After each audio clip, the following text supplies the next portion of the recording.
right, how's it going? This is Darren. We are here on a Monday evening getting ready to talk about the gospel reading in lectionary year A for October 8th, which is Matthew 21:33 through 46. Another interesting parable for us to look at this evening. And I should be joined here shortly by Mark and maybe Leonard. We will see. I am going to just say hello.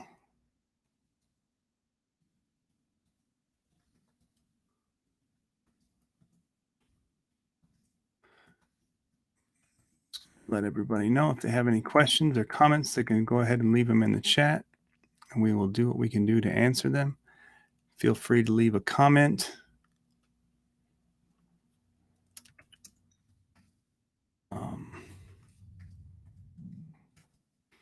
You can also, like it on certain channels, or sometimes you can even subscribe to things.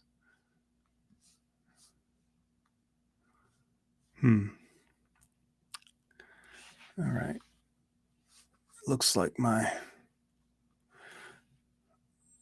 I'll stick this up there to see. It looks like it didn't show up on Facebook. Well, these things are difficult. What can you do? All right. So here is, so the text we're going to be talking about tonight is, as I said, Matthew 21. I'm going to put the text up there. It's known here as the parable of the wicked tenants. And let me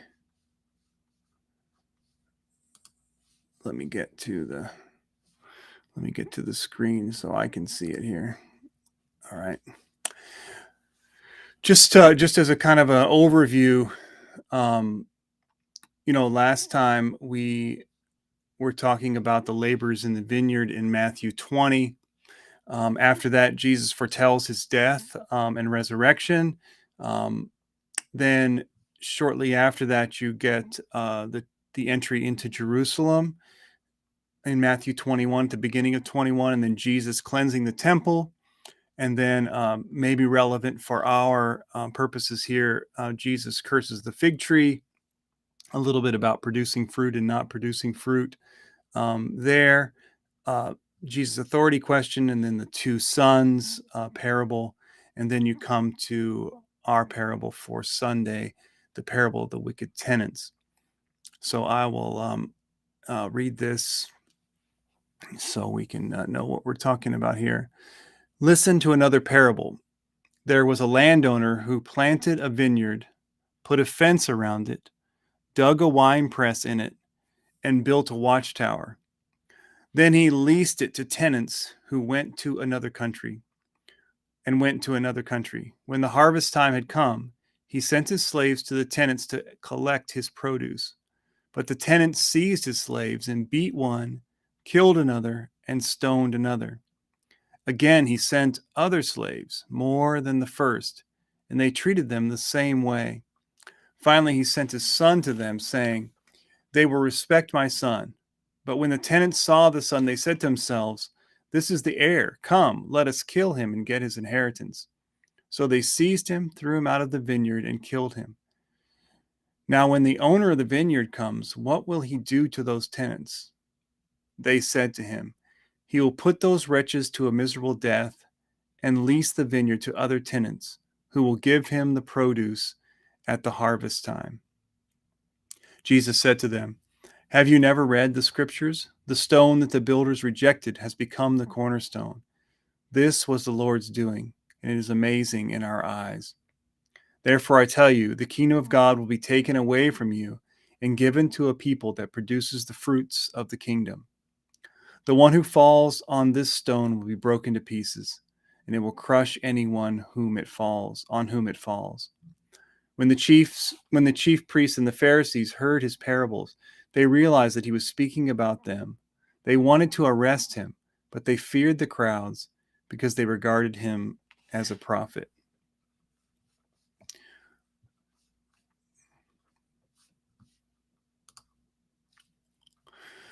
All right. So another one of these tricky parables, mostly because, again, Jesus seems to take on the language of, or take on these scenarios where you get a landowner or a lord or whatever, something like that, and you have basically this being the metaphor for God in the parable, and it kind of comes to these unsavory conclusions at the end, and people wonder whether should we talk about God in this way or not. Um, I won't say much about this, but if you're interested, there the different versions of this parable in Mark and Luke are a little bit different, and have maybe a different emphasis here and there. So something to think about.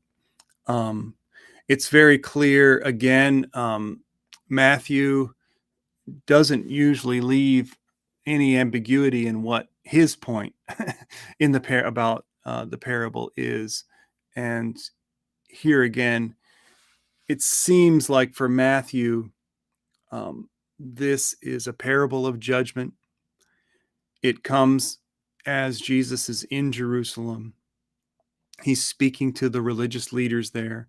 He's speaking to the chief priests and the Pharisees. And he's basically saying, you all who have been in power here have had kind of you've been the tenants of this vineyard. And, when people have come to remind you or to warn you again about what the produce, what the fruit of this vineyard, which is the land, which is Israel as a people, which is the people of God's calling, instead of listening again to what was just and right, you have stoned them and killed them, and so on and so forth, even to the point of killing the landowner's son. And of course, the argument is made in many commentators that the son referred to here is Jesus himself, who we must admit in the Gospel of Matthew has been labeled as son or beloved son at the baptism. It comes up again at another point, this allusion to Jesus being the son. So, we can't, it's not beyond the realm of possibility that at least for Matthew's community, that's what's being spoken of here. And then Jesus kind of does a tricky thing by getting the leaders themselves to condemn themselves by asking, what would you do? What would you do with these tenants? And they give their answer. And it's later on that they realize that they are, saying that they would do this to themselves. So, so in that sense, for Matthew, it's a pretty straightforward, message. All right, Hey, Mark. Hey, good evening. Good evening. How's it going? Oh, counting down to vacation, but we're hanging in there. Oh, okay. When do you get to do that? Next Sunday. Start next Sunday. Oh, all right. All right. Well, there you go. That is good then. Yeah, looking forward to it. Right. I missed what you Yeah. said earlier, so you don't have to do a full recap, but No, I just read the text, really, and was just saying that, while it offers some troubling kind of images, as all of these kind of equivalencies with God and landowners, Yeah. in these parables do, for Matthew's sake, at least Matthew's telling, it's a pretty straightforward kind of metaphor for the ruling elites of Israel, and, the prophets being sent and Jesus being sent, and then, them condemning themselves, Yeah. at the end by his question to Yeah. them. So, at least in Matthew's telling, that's it's pretty straightforward in that sense. You know, uh, Behind that and what Mark is doing and what Luke is doing might be different, but for Matthew, it's pretty. Yeah, it's a straight up combination of the power structure, pretty Right. much. You know, Right. and Yeah. y'all time has come. Right. I just wonder. I guess for those who heard these parables and who weren't a part of those classes as described by Carter, I wonder how traumatic that was. Like, do we? Yeah. I mean, I'm one of they said, do we have to be hear about these folks who dogged us all our lives? Right. I just wonder about that. But yeah.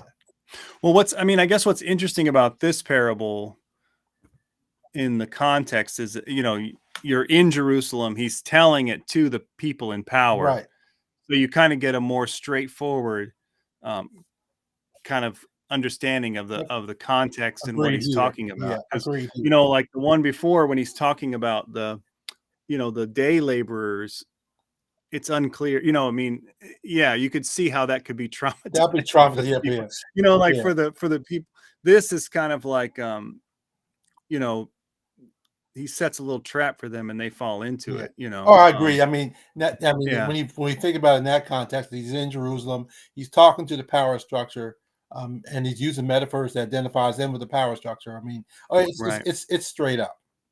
Yeah, and that vineyard metaphor would have been one that they were familiar with. Yeah, They would have kind of they would have known that, they would have known that they would have known what that meant, with a little thought. yeah, Yeah. yeah. Yeah. Yeah. Yeah, I think it's one thing I was thinking about with this is that I was reading something, and the guy was just talking about, well, actually, I think it must have been something out of that day laborers thing I was talking, I was reading something else edition after that, and they were talking From about, Carter. It wasn't Carter. I can't remember what it was. I Okay. think, but anyway, if I think of it, I'll if I remember. But it was talking about, thinking about laborers, and reading the Bible more from like the laborer kind of point of view. And one of the things that was interesting about what he was saying was, that when you go back to Genesis, especially Genesis 2, you get a real picture, like the image of God is a God who labors, that actually Right. like creates the garden. God is the one who makes the garden. God is the one who creates the human. God is the one, God is setting, is laboring to put everything in place, Right. And then creates the human to till and to keep, this Right. thing. And I think I bring that up because I think it's interesting in the beginning of this parable as well, that you have, he planted the vineyard, put a fence around it, dug a wine press, built a watch. There's this this care and effort is being put Right. in, Right. to something. Yeah. Right. Yeah. And reading, I'm still trying to get through Ellen Davis's book. And one of the things you realize is that when we look at the whole idea of covenant, that that land is a unique part of this whole thing of covenant. Right. That you can't talk about covenant without dealing with land. In that, Right. if Israel's in a covenant relationship with Yahweh, then the giving of land, the taking care of land, Right. all that is a part of it. And when they break covenant, then somehow the land may become cursed, Right. or land gets taken away from them. That Mhm. you cannot talk about covenant without dealing with the issue of land. And I Right. think part of that also, I think she says in a book that a part of that issue is that historically their ancestors are people who did not have land, who were Right. landless. That's why Right. land Right. is so important to them Right. in Right. history. Yeah. Yeah, Exactly. Yeah. And when you think about all these agricultural yeah, metaphors, yeah, it becomes really clear. And I think, that's the I think this was the thing that was kind of troubling. And well, it's troubling me last conversation we had and this one as well, is because we live in such a time that you can have any number of theological ideas and opinions and interpretations right, that never make you ask any question about land or property or right, money or or wealth right, or power or it's all just things in your head, just you're just imagining you right, know like it's all just like kind of these little arguments back and forth about this or that. And one reading of this text is to say that Jesus is the Son of God, and anyone who rejects him should be rejected. You know what I mean? right, By God. You know what I right, mean? Like that. That's the simplest reading, and it has nothing to do with any kind of material reality. right, right, And that's the way we've kind of cordoned off religious thought and talk and everything into a separate right, reality. You know.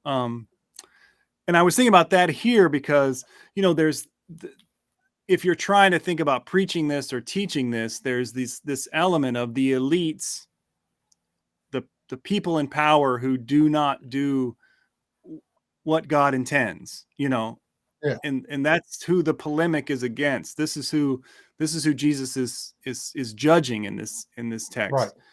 But for us, it's almost like we almost have to think of our own religious leaders, to think about. It's yeah, like you find it harder to talk about just elites in general. People feel like you're bringing something into the right, text that's not there when you do that. When in reality, you know, at this time, these leaders were the leaders in all areas. right, Like they, like they that the religion and the economics right, and right. everything was all tied All tied together. together. So Where yeah, we have put walls, or we've yeah, in that in this culture we're talking about a much more uniform way of looking at life. Right, right, yeah. Because I think almost. Like one straightforward way to talk about this text is just to you know to identify the people who are um, hoarding all the produce, right, you know, and basically through the oppression of all the right. tenants and all the people, all the other Because people, when you think about it, when we talk about the day laborers, I won't say Jesus was a day laborer, but he was pretty much in that social economic class. right, You know, right, he was not an elite. He was one of those who right, struggle. Give us this day our daily bread. You right. know, Well, and actually, someone was saying, someone was saying that like you probably could consider Jesus a day laborer because they use that same the same word that they use for workers that they use for yeah, Jesus. In fact, it's I think someone's even saying it's not even clear that the carpenter thing comes into it. It's just that he's a he's a laborer. laborer. He goes out to and one of the things that one of the kind of scenarios I've heard is especially when Jesus moves to the Galilee region, that he would have been, if he was a carpenter, so to speak, he would have been someone who mended boats, or Right. or was around the fishermen Right. in the sense of trying to Right. um, use those skills in that way. And so, yeah, it's possible that he probably did spend some of his younger life more closer to a day laborer than anything Anything else? else. Yeah. Yeah. Yeah, I mean, yeah. as we think about, what comes to mind as we think about the Matthew community, the community that Hmm. Matthew is dealing with. Right. What issues do you think come to mind in terms of the issues that they're dealing with in terms of this Yeah. text? Yeah. Well, it's interesting because I wonder, like, you think about the fact that I mean, think, in once, I go was gonna ahead. say that I guess it's written after the destruction of the temple, so everybody's R- dispersed. So the Right. so the social religious structure, at least in Jerusalem, has broken down. Now, I guess Right. in the outskirt towns, you still have the synagogues in place, but I Right. guess in Jerusalem, that structure has broken down. Right. So And so you can say there, like, is this, does this, does that fact vindicate this yeah, telling? I yeah, mean, can you can read back from this parable that scenario and say, aha, yeah, see, you know, um, because I mean that's a certain, like, there is a certain, like, level of interpretation that people take to say that all these things that we take in the Gospels as Jesus' prediction about some future date yeah, are really most of them, if not all of them, are about the destruction of Jerusalem. Jerusalem. Preparing people for when that will happen. And if if as I think we said earlier that if a lot of folks in Matthew's community had been, if not kicked out the synagogues, or felt ostracized in some way or form, this is a way of sort of kind of helping them to to to deal with that situation from a mental standpoint. That yes, we are the outsiders, but I will say that we got it right, but this is but this is what's going on. Right. We are the new community. Right. Right. Well, and I think, and again, like, it's important probably to state that they would have thought of themselves. I mean, they wouldn't have thought of themselves as some different type of Right, faith, So, yeah, that they would have thought of, that would have been more, it would have been more of a remnant right, kind of mentality, and this would have been a vindication to not follow a certain path yeah, in follow, in being, um a part of being in the community, being in covenant, right, that the path that those Pharisees and chief priests took as laid out by Jesus was the wrong path to take, right. you know. And now we're trying to follow this path. And I think Um, maybe part of the challenge is that for us as we read these texts, because we don't have that historical social situation where we are accepted, quote unquote. But this is supposed to be a Judeo-Christian uh, country we live in, so we don't have that type of right, hostility that they had. So it's right, it's it's it's much more challenging reading for us because we don't have those situations that they're dealing with. right. Yeah, Now we're used to getting things our way, I guess, to a right, certain extent. right. Well, and that's why I think it's so important to continue, like, pushing to read these texts From below. from below, and from you know as keep going below the below that you think is the below. I guess you know what I mean. Yeah. Because I mean, in reality, that's because I think that, I mean, because to me, the kind of thing I took out of here was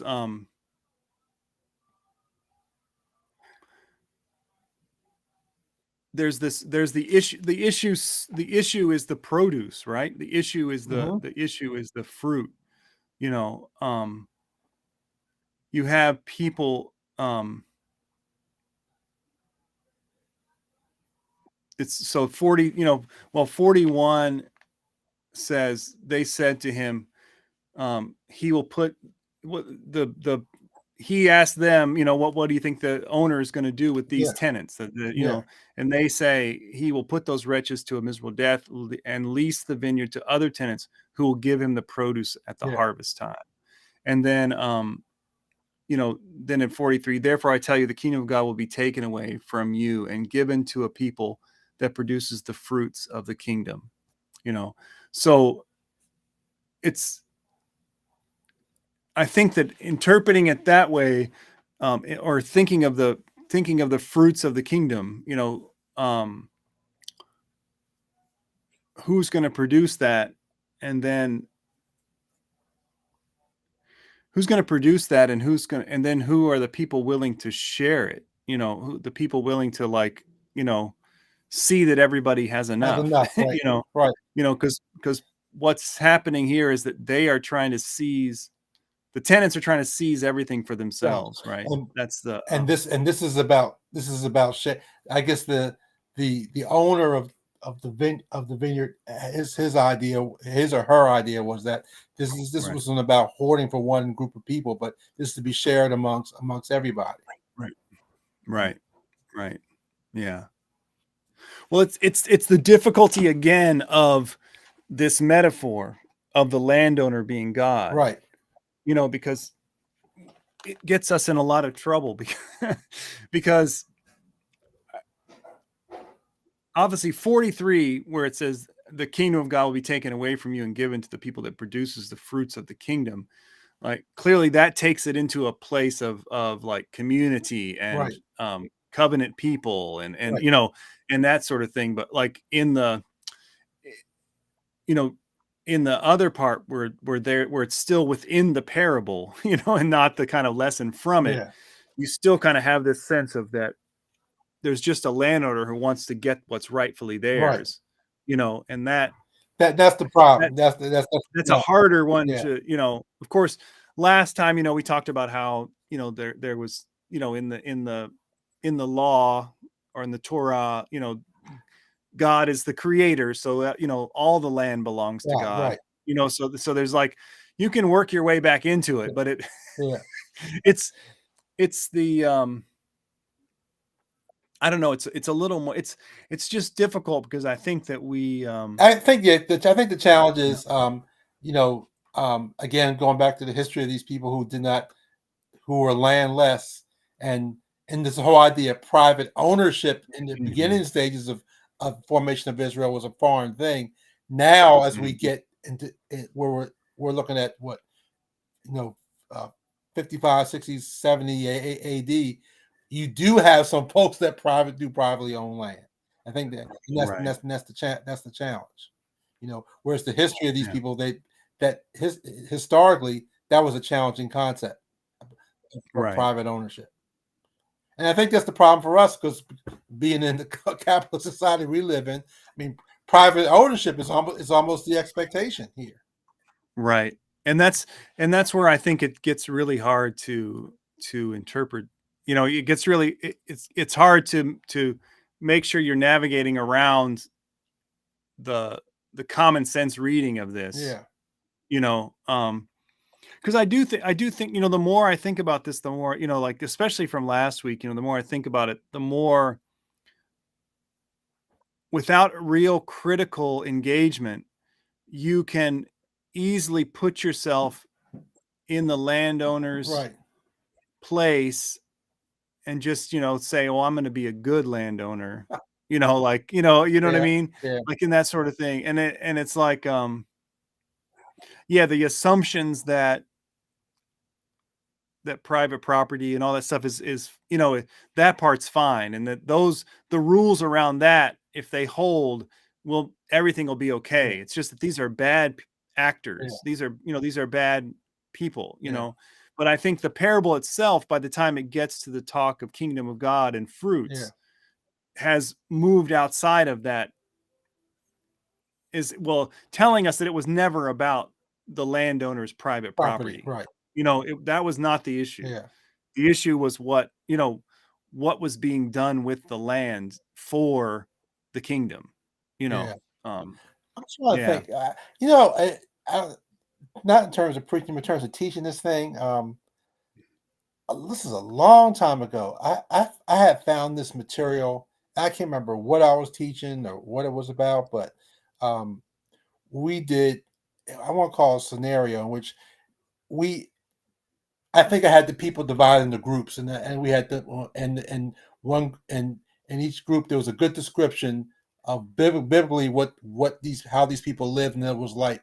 hmm I can't remember what they called that, but that would be an interesting way to to go up this, maybe not just these two texts, but a lot of texts, just to get folks to study, to understand what it was like to live, and like to live right, as a person that owned the vineyard, so people can understand from the study right, the social economics, and can buy into it that way.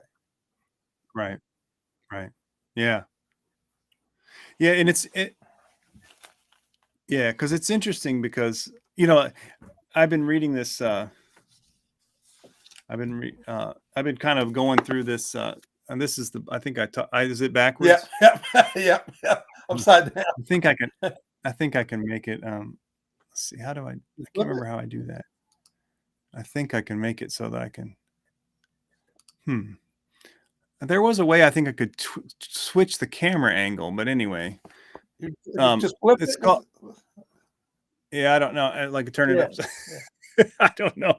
Yeah, but it's called Parables as Subversive Speech, and it's called Jesus as Pedagogue of the Oppressed. So it's Who's the using author? like Paulo Freire's kind of notions, Okay, and then it's the book by the guy. It's by William Herzog. okay, So okay. actually, which is probably, I think, is the brother of the guy who wrote the John commentary. But Okay. anyway, um, but what he does, I mean, he does it better, and in some parables than others. But he kind of does this interesting thing of trying to strip away, um, you know, like what's Matthew, what's Mark, what's Luke, and what might Jesus have had as the original, Yeah, parable, and what's Jesus trying to, in the sense of what Paulo Freire was trying to do, like what is the kind of like little nugget that these parables are trying to relate to the people that he's talking yeah, to, that kind of gets them in dialogue about their yeah, situation, about what they're going yeah, through, and so like, um in this one he's kind of saying like, when you think about it in terms of like how the people that listened to Jesus understood landowners, like yeah.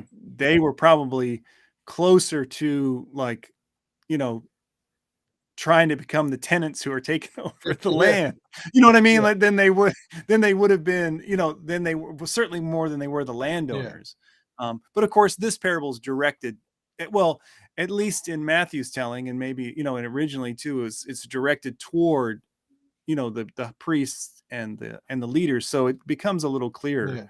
yeah, But I think he really highlights kind of how that dangerous dance is there between you know this image of the image of the landowner equaling God. yeah.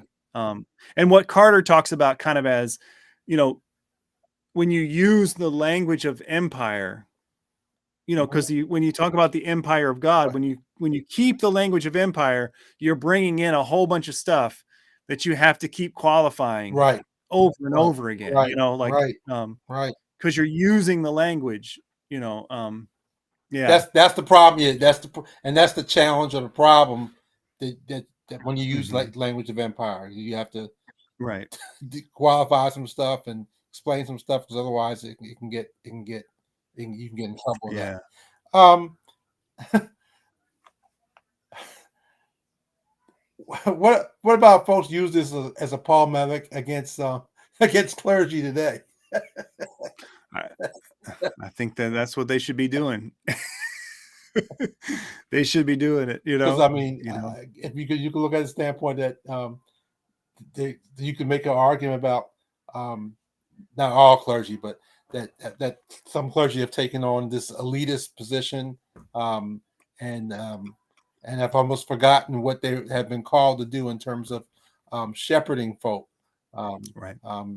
yeah, I can see this being a polemic against Right. against clergy today. I can name a couple of them myself, but I'm not going to, but uh I've distanced myself from many of them because I'm farther up north Yeah. now. But Physically distance. there's some in the North Carolina area and Wow. in Virginia. No, I'll only narrow it down that far, But I mean, but I think this is why it comes down to that, fruits for the kingdom Yeah. again. It's about, this should be a constant. It should be a constant critique. We should be raising the critique all the time. Yeah. We should be imagining imagining the, the servants of the landowner are coming to us all the time saying, where's the fruit? Where's the produce? Yeah. What are you producing? Yeah. And we should have an answer for it, And that could be in terms of those who are going to. And you can look at the fruit in different ways in terms of looking at the ministry of the church or the ministry of the organization, whatever, and is it the type of ministry which is lifting up folk? What are folk being lifted up in terms of their not only their spiritual selves, but in terms of their how they live, their quality of life, what have you. What are you doing to challenge systems that are marginalizing folk? Well, going back to what you were saying about Ellen Davies too. I mean, who owns the land? Right. Who owns who owns the production? Right. Whenever things are produced, who gets it? And she hammers on that in her. I mean, she hammers on this idea of how agriculture has become corporately run as opposed to the little guy. I mean, she hammers on that, because she talks about that in terms of what she talks about how Israel's life in the desert as opposed to how Egypt did its thing. That Egypt ran things corporately because they were trying to develop their trade. She really hammers on that issue. Well, I mean, and see here, so here's an example that people might feel like is being hoisted onto this text, but to me comes out of this text. I mean, if you think about the auto workers on strike right now, you have a CEO that's getting paid $40 million or whatever a year. You have a company that's making $40 billion a year, and you have people who are asking for a raise on their salary so that they feel like they can actually pay their insurance, pay, and do all the things that they need to do to have a somewhat livable life. We can even talk about, we've talked about this before, the folks that the majority of the folks that work our farms are people who are not citizens, 60% of them. So we talk about this whole immigration issue. I always bring up the issue: who's feeding you? Mm-hmm. You understand who is feeding you? Right. Yeah. And what their socioeconomic legal status is. Right. Well, and I mean, it comes to like, and again, like, so this is the thing, like, it's like, do we really believe that what Jesus is talking about is beyond just the religious spiritual realm? Right. Like, is this, what I mean? Is this about something more than that? Because, just taking the auto worker thing for, or even the the mass, like the agriculture, the way it's run now, when someone comes and says, like, you're making 40 billion, where's that going? Yeah. Like, where, like, what, what I mean? Like, where is it going? Right. Like, because basically, like, to me, that's what you have to imagine is like, what were the prophets saying? Right. Because if you believe that this parable is about the prophets who were sent and then Jesus as the final prophet, what were the prophets talking Right. about? And what was Jesus talking about? Because that's where you get into that's where I think you if you miss, like Leonard would say, if you haven't been reading your Old Testament, Right. you're Right. missing Right. that what the prophets were talking about were these very Yeah. issues. And I think Leonard, I mean, he's always harps on that, and he's so right that we need to spend more time reading the Old Testament, especially reading the prophets. I mean, we to understand Jesus, you have to understand the prophetic tradition. And I think we miss it, and we over spiritualize what they were saying, that they were talking about some nitty gritty justice issues like we don't want, that we're comfortable talking about.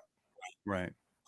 So if you believe that the parable is about the prophets coming and then Jesus coming as the last prophet who's the Son of God, and that's what it's about, then if you understand what the prophets were talking about and what Jesus himself was talking about, then you realize that like this is about fundamental like political economic justice. That these people who are running the vineyard are not doing. They are not producing the fruits of justice. That's what they're not doing. That's why the prophets kept coming. That's why Jesus came. And so, that automatically moves the conversation into a different place. If you know that history. If you're willing to listen to it. It also puts a tremendous responsibility on that community of Matthew, because Carr talks about that they are the alternative community. That means they have to be the community of justice. If not, then the book is turned on them too. And the same thing for us. If we are not the alternative community that's preaching, practicing, and promoting justice, then this is an indictment on us too. Yeah. Well, that's, it was interesting. Like, well, I'm doing this like special series that anyway, but it's about community. But but last week, the first question was, where are you from? And it has a text from John where they come and ask Jesus where he stays. And he says, come and see, and at some point when I was talking, I was just saying how, we have to be bold enough, we have to be committed enough to feel like our community is a place where if people want to see what Jesus is about, that we can say, come and see. We can invite people into our community, and we expect that they might see what Jesus is about. Now, I don't maybe I'm just been bad at this for a while, but like, I don't feel like there's a lot of churches who would feel comfortable with that. You know what I mean? I think, again, because we've over spiritualized this our whole idea of being like Jesus, that Jesus was this teacher, this prophet, the Son of God who was about issues of justice and was about promoting a way of life that was different than the system that was in place now, and he calls us to walk that way too. And I think that again, as we said earlier, because we're uncomfortable with what the prophets were about, we believe we're really missing what Jesus was about. Right. Well, I mean, like, I think people would be willing to say, come into our church. We are friendly. We're welcoming. We're a nice group of people. You can come on in. I mean, that's better than what a lot of people get. Nothing wrong with that. It's better than a lot of things, and as long as you got yourself pretty much together, you're going to be all right. Don't bring too much to us. Don't bring too much. Don't bring no drama. Don't complain too much. Don't bring no drama. But we'll show you some kindness. you know, Yeah. I mean, you know, Yeah. and you know, maybe if you listen carefully enough, you'll end up not going to hell, Yeah. you Yeah. know, and I don't know, maybe your marriage will stay Yeah. together, you know, or what, you know, whatever, Yeah. you know, I mean, I just, the bar is set low, I guess is what I Yeah. would say, Yeah. you Yeah. know. Yeah. Well, um we have a lot of work to do, and again, I think we talked about this before some weeks ago about what does it really mean to be a disciple. We have a lot of work to do in terms of this whole idea of what discipleship is. We have right. a lot of work to do on that. Yeah, for A sure, lot for of work. sure.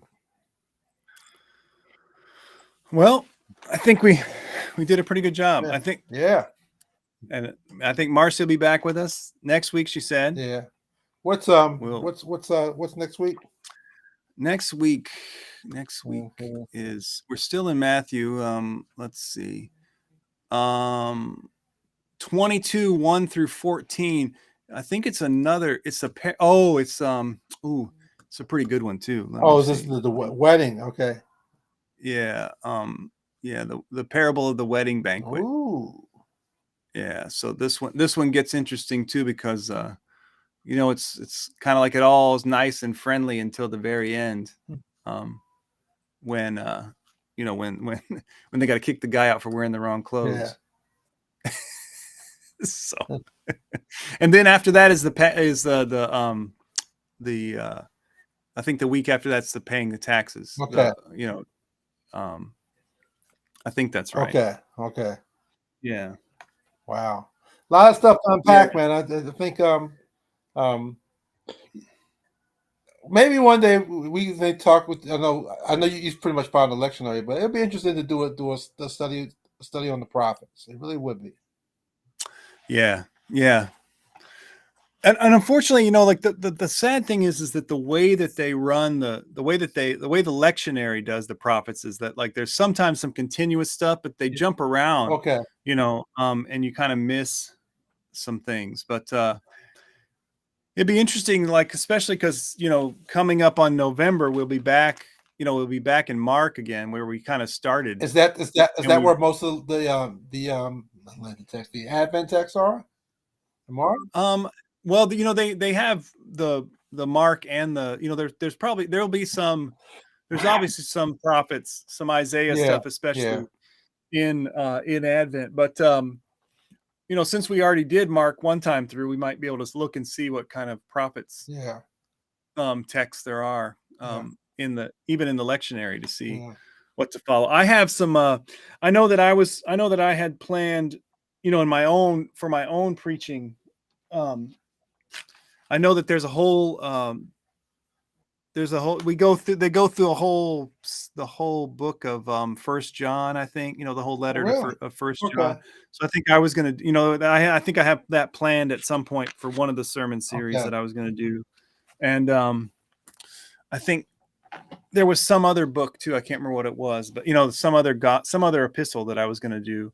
I was going to do I know there's a little section of David stories too, though, Dave. you know, like from First Okay. Samuel, Okay. you Okay. know, like Okay. All right. Okay. King David Okay. stories. So I thought about doing some. I was thinking about doing some of them, Sure. because I feel like you kind of like, I feel like I do a lot of stuff out of the Gospels or the epistles, and Yeah. I don't do a lot of the Old Old Testament Testament. But stuff. Yeah. but I mean, you think that, yeah, but sometimes, you know, you think that you think the Gospels are hard, man. You get some of those. Oh, some of those old yeah. You Some get of those some of to those, and be you're like, got some interesting stuff in it. Yeah. yeah, yeah. Yeah. And then after the taxes one, the last I think the last Sunday in October is you know, the love your neighbor as yourself text in Matthew, but then, you know, then the lectionary has you read the Leviticus text Okay. as well. So that's kind of, you know, Okay. that's kind of interesting. But yeah, we should look at that for part of next Christian year, Yeah. That'll be good. to see about the some of the prophets. That'll be good. Yeah. Or since we've already done the Mark text, we might be able to just, like, you know, look at the Mark text and look at the Old Testament text, the prophets, you know, that they pair with it, Okay. and just kind of see how they relate to Oh, I one love another, it. Yeah. you know? Yeah. Yeah. Yeah. Yeah. Because we won't have to dig too deep into them again because we kind of did it Did already. already. But Yeah. yeah, Yeah. so Wow. worthwhile, Yeah, worthwhile. good stuff, man. Good stuff. Yeah, Yeah. and it'd be We fun. gotta start. It'd We be gotta fun. start pushing folk, man. We gotta start pushing folk. Really do have to start Yeah, pushing folk. Sometimes yeah, I wonder if folks really want to be pushed, but yeah. I think the hard thing is, the hard thing is that, you know, in the end, a lot of people are transitory. Like even in communities, the time it takes to really kind of keep pushing to the place where you kind of start getting somewhere. yeah, I mean, it's true in my own life. I mean, it takes me, to really change a behavior or an attitude or a way of thinking. yeah, Like I start having kind of some glimpses of it fairly quickly after I pick up something. But like to really let it settle in where you can see a difference, yeah. it takes me a little Takes a while, while. you know, Yeah, and so people move so much now, and people, yeah. You're right. I Right. mean, it's just kind of like Yeah, it's hard, I think, to get a community together that keeps that yeah, keeps each other honest, keeps each yeah, other yeah, going in the right yeah, direction. And then I mean, you got to commit to that yeah, in a way, yeah, and people have a lot of other commitments, yeah, yeah, yeah, yeah, yeah, so yeah, yeah, yeah, yeah. yeah. Well, it'd be fun. Sometime we might have to think about too how to bring another conversation some other time, maybe, about like the Ellen Davies book and the Yeah, yeah. some other little things off the side, because I know that that Romans book I showed you a little while back, even if not going through the whole thing, but a couple chapters of it, just to be interesting to Interesting. Okay. to look at and Okay. talk about sometime, because I think it's fascinating, Yeah, yeah, yeah, and there's stuff coming out all the time, obviously. yeah. I'm Never never stops. stops. Yeah, I'm in several books. I'm that book. Michael McCrary, his book came out. I started reading his book on race and trauma. I'm reading that. Yeah, Right. so it's just like, I got Yeah. one flip one. Okay, let me start. Go to the next one. So Right. yeah, it's just a lot. Yeah. Yeah, I'm hoping while I'm Yeah. away. Hoping while I'm away, I'll be able to do some reading while I'm Yeah. away. Yeah. Yeah. Yeah. Um, I was going to tell you, I'm going to, I don't think when is it? I think it's not this week, but I think next week, um, Otis Moss is coming to do a little, Yep. workshop or whatever You here are at the, really. yeah, right in my town, actually, What's the workshop at on? this, it's, what is it called? It's, let me find it.